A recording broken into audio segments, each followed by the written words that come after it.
Olá, amigo, olá, amiga. O nosso texto para a meditação de hoje está no Evangelho de Lucas, capítulo 17, verso 32. Lembrai-vos da mulher de Ló. Essas palavras foram pronunciadas pelos lábios do próprio Jesus e soam como uma estranha advertência. O contexto trata dos últimos dias e do retorno de Jesus a essa terra. Então, ele une dois personagens do Antigo Testamento, Noé e Ló. Os contemporâneos de Noé e Ló eram grandes pecadores, mas Jesus não mencionou os pecados deles. Curiosamente, ele faz referência às atividades ordinárias da vida: comer, casar, plantar, edificar. Esse é o aspecto central da questão. Consumidos pela marcha rotineira das coisas, eles estavam muito ocupados e não perceberam o que estava acontecendo. A advertência de Jesus não é contra as coisas comuns da vida, mas contra o perigo de torná-las nossa prioridade. Assim vivia a esposa de Ló, absorvida pelas rotinas. E quando Ló armou suas tendas na direção de Sodoma, eles não tinham a menor ideia do que os aguardava lá. Na próxima vez que os encontramos, a família de Ló está bem instalada em Sodoma. As nuvens do julgamento estavam se formando sobre a cidade. Gênesis 19 descreve como Ló recebeu 2 mensageiros divinos em sua casa e eles ordenaram que ele reunisse a família e saísse da cidade. Ló tentou até persuadir genros e filhas, mas eles não creram nele. Finalmente, Ló, a esposa e 2 filhas solteiras são quase arrastados para fora, como um imperativo: não olhes para trás.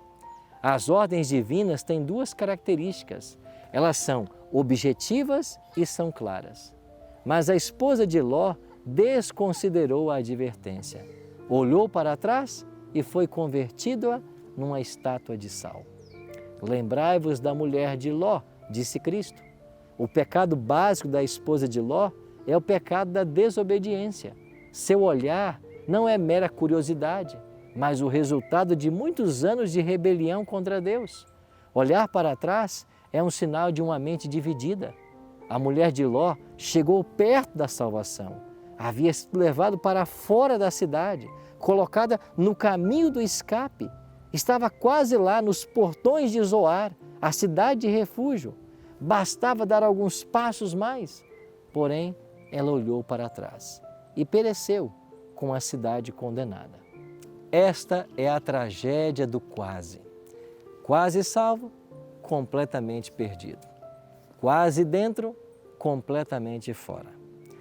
Os que estiverem quase salvos não serão em nada diferentes dos que estiverem completamente perdidos no dia da volta de Jesus. Por isso, ao longo desse dia, quando teremos mais uma oportunidade para o nosso preparo espiritual para os céus, não deixe que o seu olhar volte-se para trás. Não olhe para as coisas desse mundo. Não permita que as coisas deste mundo obscura o seu futuro, o seu destino, a vida eterna que nós receberemos das mãos de Cristo quando Ele voltar.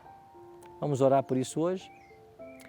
Pai querido, nos ajuda hoje a lembrarmos da Tua palavra. Lembrai-vos da mulher de Ló.